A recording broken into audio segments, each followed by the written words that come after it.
नुखाबाय आरो बयबो मिथिखाबाय दाथ' ट्रेन्डिं बिराद गोसारगासिनो दं दा मिडिया हिसाबै आंनि प्रश्नआ बेल' जे नोंथां आदाया दा एक्चुअलि नोंथाङा मा लुबैमारो व्हाट डु इउ वान्ट नोंथाङा मा बिजिरनाय लुबैयो दा बेखौ एसे फोरमायहर बेखौथ' आंखौ जेरखम बुदों बे जाय बुग्रा बेखौ गोख्रोङैनो सास्ति होनांगोन बेथ' ससियेल मिडियायाव ओंखारजोब्बाय बेखौ सास्ति होनांगौ हमनांगौ हायोब्ला बेखौ फासिसो होनो नांगौ आरो बै बुग्राखौ बुग्रा सुबुङा जेनेबा खयजनसो दङ नोंनि अंकआव ओरैनोथ' आंथ' बुजानाय आं बांद्राय मोनथिला मेनाथ' बेनो लावथि लाग्रा ओमफ्राय ओरै साइडआव थानायखौथ' आं मोनथिला ना आं बुजाबाय सिरियास जाहैबायना बे आरो नोंहाथ' बिसोरजों जेबो पार्सनेल दुश्मन जेबो गैया जेबो माबा गैया बिसोरजों आदिबासिफ्राथ' बे बुनायखौ बादा होदोंमोन आदिबासिफ्रा आंखौ सिनायखायो आरो थाथ'वाखै जेबो रायलायखाया डाइरेक्ट बुनायल'खा नोंथां आदाया बिसोरखौ दा नुयोबा रग' रग' सिनायो ओमफ्राय बिथांमोनखौ बबेबा पलिटिकेल पार्टिजों बा बबेबा RSS बायदिसिनाफोरनि लिंक दंफोरबादि नोंथाङा अनुभब खालामो नामा बे बुग्रायाथ' होनदों BJP RSSनि मानसि होननानै लादों ओमफ्राय बेयो जाय बुग्रा बियो औरबदे माबानि गारि सालायो होननानै आं मिथिगौ EMनि औरबदेनाव थायो आरो बे आच्छा नोंथाङा बर'नि जे गिदिर गिदिर माहारि आफाद एबसु बनसुफोर दङ बेफोरबादि गिदिर गिदिर माहारि आफादनिफ्राय नोंथां आदाया मा लुबैयो बे जेराव माने आंखौ जेरखम बुदों बे जोंनि बर'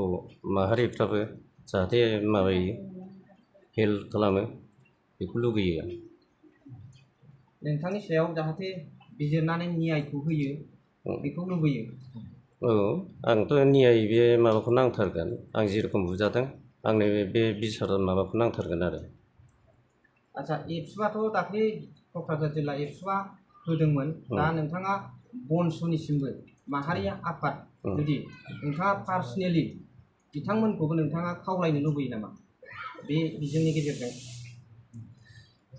जोंनि बर'नि जेसेबांखि माबा थाया नैबे माबायाव आं बुजानायखौ नुनानै जाहाथे आंनि माबाखौ न्याय माबाखौ खालामना होयो बिसारखौ पुलिसनो एफआइआर होबाय फिननायावथ' दा जेबो माबा मोनथ'वाखै एसपिजों नोंथांमोना रायज्लायनो मोनदों मैया असिजों रायज्लायहैदों ओमफ्राय एसपिजोंथ' रायज्लायनाय जायाखै दा बेनि रिजाल्टखौ माबादि होगोन बादि नुहुरदों दाथ' आङो देहा गाज्रिनि जुनै आं खबरखौ मोनथ'नाय जायाखै आरो पुलिसनि माबानिफ्राय प्रसासननिफ्राय मोनथ'नाय जायाखै आरो दा नोंथांखौ मिडियायाव माखासे जों नायनाय हिसाबै मिडियायाव खास्थाय हिसाबै 25,000 फैसा बिदोंमोन होननानै नोंथाङा उल्लेख खालामदों आच्छा नंमारगौ नामा बे खोथाया बियो जाय मानसिखौ बुदों ओमफ्राय आंबो दंफायो मोसौ माने दावलिगुरिनि मासे ओमफ्राय जामगुरिनि मानै ओमफ्राय बै लावखार होलांनानै बै एम इ स्कुल बे माबायाव गाखोहैदोंमोन गाखोहैनानै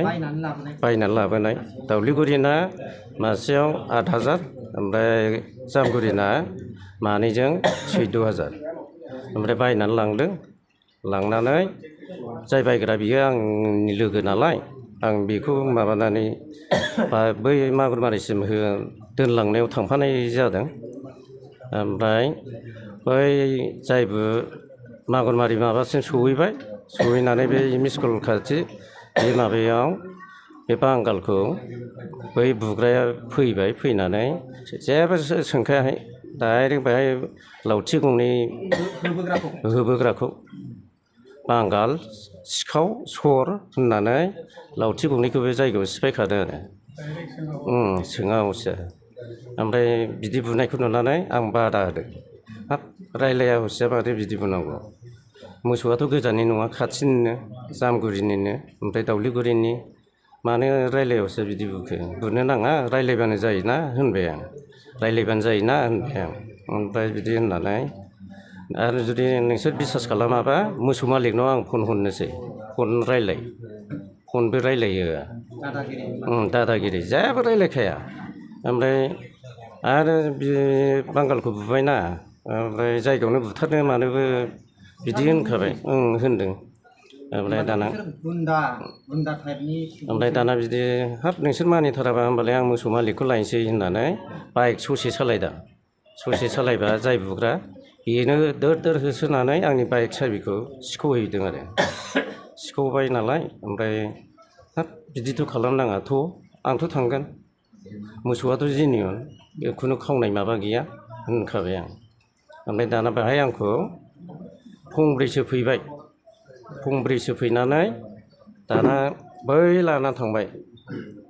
बै सारियालि बे माबायाव लांनानै दखानाव लांना फैयो खानानै लांबाय बे आरो ओमफ्राय बेहाय बुनानै बेहायथ' दोखो दोखो बुखाबाय बुनानै दाना ओरै टाउननिफ्राय गावसिनि बे बुग्रानाव फन फैबाय फन फैनानै गावसोरबा मा रायलायखो ओमफ्राय टट' गारियाव थिखोनानै लांबाय टट' गारियाव थिखोनानै लांनानै बै ब्रिज खाथियाव दसे लाखिहैदों आरो लाखिनानै फन रायलायबाय सोर सोरजों रायलायखो रायलायनानै दाना लाना थांबाय थांनानै थाना खाथियाव ओरै रिपर्टारफोर थायोना ओरै साहा जिङाव खनायाव बे दाना साहा मोखां खालामबाय टट'खौ बेहाय दोननानै गावसोर फन खालामबाय